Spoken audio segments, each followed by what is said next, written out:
Hi மக்களே, எல்லோரும் எப்படி இருக்கீங்க? நான் ரொம்ப நல்லா இருக்கேன். இன்றைக்கி வந்து ப்ளட் டெஸ்ட்டு எடுத்திருந்து அதில் கிரியாட்டின் வந்து 9 இருக்குது. இப்போ வந்து ப்ளட்டு கொஞ்சம் ஊறி இருக்குது. அதுக்காண்டி எவ்வளோ ஊறி இருக்கலாங்க கேட்காதீங்க. 6.2 வந்திருக்கு மக்களே ப்ளட்டு. முன்னாடி 5.7 இருந்துச்சு, இப்போ 6.2 இருக்குது. அதுக்கப்புறம் வந்து பொட்டாசியம் தான் 4.9 இருந்துச்சு.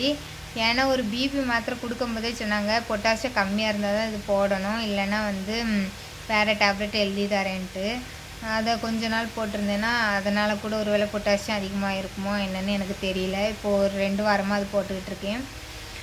ஏன்னா இதுக்கு முன்னாடி டெஸ்ட்டெல்லாம் எடுக்கும்போது அது பொட்டாசியம் வந்து 3.8 இந்த மாதிரி தான் இருந்துச்சு. இந்த வாட்டி கொஞ்சம் அதிகமாக காட்டுது. நாளைக்கு டாக்டர்கிட்ட போய் பிபி மாத்திரை எல்லாமே சேஞ்ச் பண்ணி வாங்க வேண்டியது இருக்குது.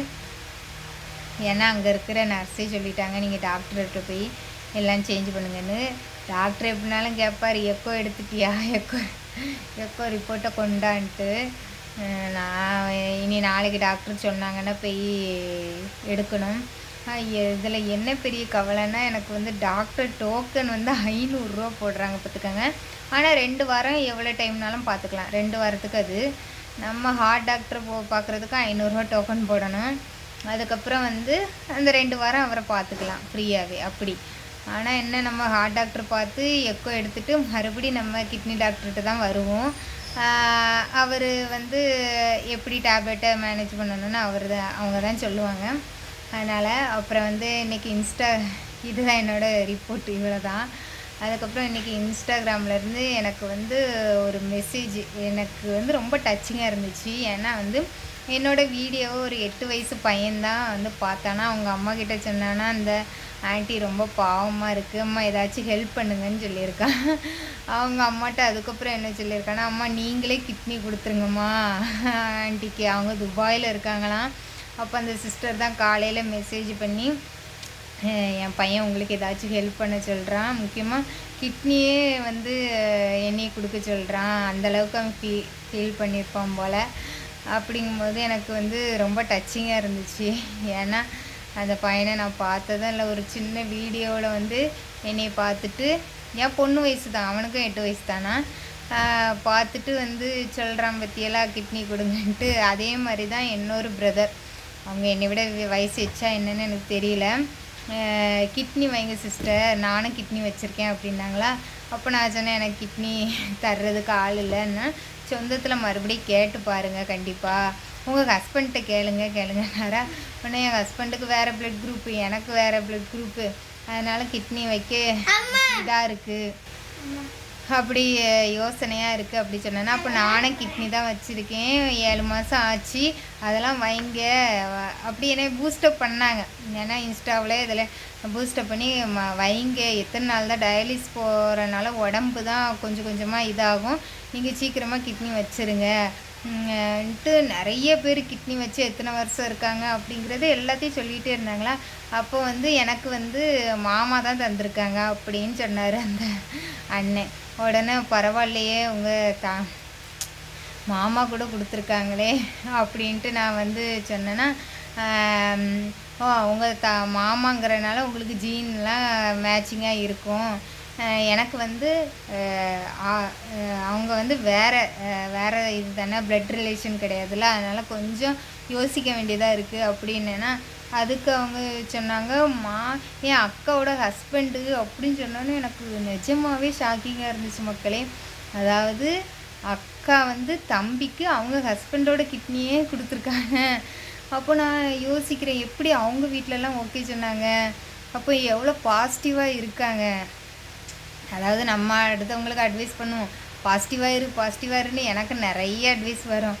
ஆனால் வந்து அந்த அக்காவை பாருங்கள், தம்பிக்கு கிட்னி ஃபெயிலியருங்கிறனால அவங்க ஹஸ்பண்டோட இதை வந்து கிட்னியை கொடுக்குற அளவுக்கு எந்த பாசிட்டிவாக நம்ம கொடுத்தா அவனும் நல்லா இருப்பான், நம்மளும் இருக்கலான்ட்டு எந்த அளவுக்கு பாசிட்டிவாக இருந்திருக்காங்க பாருங்களாம். அதெல்லாம் கேட்டு அவங்க சொல்கிறாங்க, மறுபடியும் உங்கள் ஹஸ்பண்டை கூட்டிகிட்டு டெஸ்ட் எடுங்க அப்படி இப்படின்னு சொன்னாங்க. நான் வந்து அதெல்லாம் பண்ண மாட்டேன் மக்களே. ஏன்னா வந்து ஒரு தடவை நான் டெஸ்ட்டு எடுத்துட்டேன், அதுவே வந்து ஒரு 60,000 ரூபாய்க்கு மேலே வந்து செலவாயிட்டு. ஏன்னா அவங்களுக்கு எல்லா டெஸ்ட்டுமே எடுத்தாச்சு, எனக்கு வந்து இந்த பல்லுக்கு ஒரு 2 சொத்தை இருந்துச்சு, அதை அடைச்சிட்டு பல்லு க்ளீன் பண்ணால் ஆமாம் பல்லு ஹார்ட் டாக்டரு, நுரையீரல் டாக்டர் எல்லாத்துட்டையும் நான் வந்து இது சர்டிஃபிகேட் வாங்கிட்டேன், ஃபிட் சர்டிஃபிகேட்டு.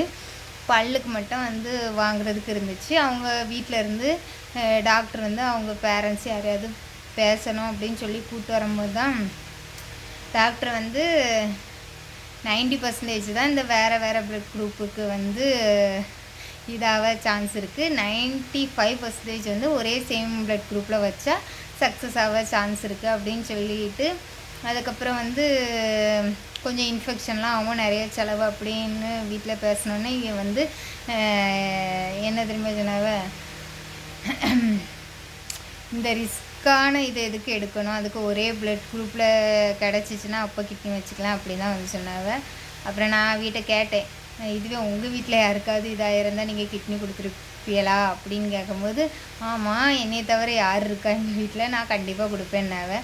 அந்த கண்டிப்பு வந்து நம்மக்கிட்ட இல்லை. சரி நீ வை அப்படின்லாம் எதுவுமே சொல்லலை, அதனால் நான் வேண்டான்ட்டேன். நான் வந்து யார்ட்டையுமே இப்போ இது பண்ணுறதில்ல. எனக்கு வந்து இவங்க 2 பேர் சொன்னது வந்து கொஞ்சம் டச்சிங்காக இருந்துச்சு. அதுலேயும் அந்த பையன் வந்து அவங்க அம்மாட்ட சொல்லியிருக்கான் பாருங்க, இன்றைக்கி காலையில் தான் மெசேஜ் பண்ணவன், என் பையன்தான் உங்கள் வீடியோவை பார்த்தான், உடனே ஏதாவது ஹெல்ப் பண்ணணும், அம்மா நீங்களே கிட்னி கொடுத்துருங்கம்மா அப்படின்னு சொல்லி கேட்குறான். அவன் சின்ன பையனாக இருக்கிறதுனால அதான் நான் சொன்னேன், பையனை டாக்டர் படிக்க வச்சு எனக்கு கிட்னி வைக்க சொல்லுங்கள் அப்படின்னு சொன்னேன்னா உடனே அந்த அக்கா வந்து லைக் போட்டுவிட்டேன். ஆனால் பாருங்களேன், ஒரு சின்ன பசங்க கூட என் வீடியோ பார்க்குறாங்க அப்படிங்கும்போது கொஞ்சம் இதாக தான் இருக்குது. ஆனால் நிறைய பேர் சொல்லுவோம் உங்கள் வீடியோ பார்த்தாலே பயமாக இருக்குன்ட்டு. இதில் ஒன்றுமே இல்லை. நான் வந்து என்ன அனுபவிச்சேனோ அது வந்து அடுத்தவங்களுக்கு வந்துடக்கூடாதுன்னு நினைக்கிறேன், அம்பிட்டு தான். இதில் வேறு எதுவுமே இல்லை, பயமுறுத்தினா அதெல்லாம் கிடையாது. நம்மளுக்கு ஒரு இப்போ நான் இந்த வீடியோ போடுறதுனால சப்போஸ் உங்கள் வீட்டில் யாருக்காவது இந்த மாதிரி இருந்துச்சுன்னா ஒன்று ஸ்டார்டிங்லேயே கொண்டு காமிச்சிடலாம் பற்றியெல்லாம், அதனால தான் நான் சொல்கிறேன். அதுதான் மக்களே, எல்லோரும் கேட்டால் வந்து சீட்டு வீட்டில் என்னென்னமா இருக்கா வைக்கையா இருக்கும், ஏசி வாங்கி மாட்டிக்க அப்படின்னு சொன்னாங்க. கரண்ட்டு பில்லு 200 தாண்டி பண்ணாலே திட்டு விழாம பார்த்துக்கோங்க. ஃபேன் ஆஃப் பண்ணு அதை ஆஃப் பண்ணுன்னு சொல்லிக்கிட்டு இருப்பாங்க. ஏசிலாம் நம்மளுக்கு இந்த வீட்டு ஃபேனே எங்கள் வீட்டில் மாட்டலை. மேலே உள்ள ஃபேனு என் ஹஸ்பண்ட் வந்து எனக்கு மாட்ட தெரியும்னு மாட்டினாவ, பார்த்தா கிடுக்கிடுன்னு ஆடிக்கிட்டு கிடக்கு.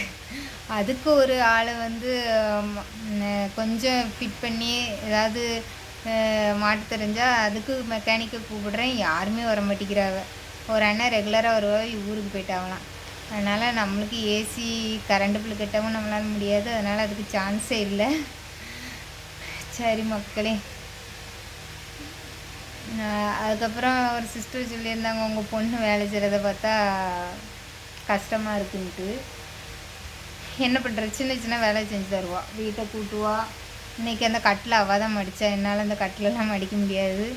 ஒருத்தர் நோயின்னு ஆனதுக்கப்புறம் வந்து சின்ன பிள்ளைகள் தலையில் வேலை விழுற மாதிரி இருக்குது. இதை தவிர்க்க முடியாத காரணம், அதனால தான். சரி மக்களே, பாய்.